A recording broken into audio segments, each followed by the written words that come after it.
Welcome to Penrose Learning, where we make understanding easy.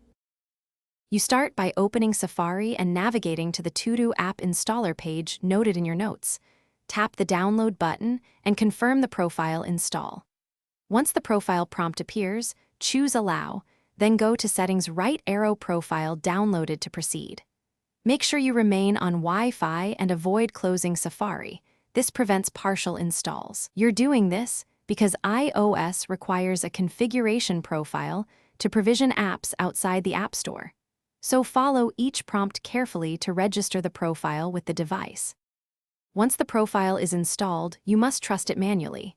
Go to Settings, General Device Management, and find the developer name, then tap Trust and Confirm. After trusting, return to the home screen and open Tutuapp. If it fails, close and retry after a minute. You do this because iOS blocks untrusted profiles for security. Trusting lets the system allow the app to run. Make sure to review permissions the first time the app requests access to notifications or files. To finish, sign into any required accounts inside Tutuapp and install desired apps from its catalog.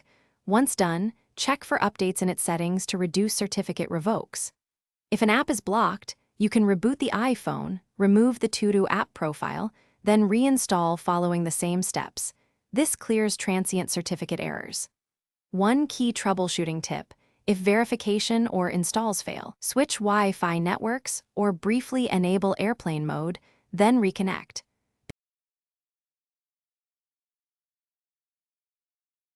Thanks for watching. If this was helpful, leave a like and consider subscribing. See you next time.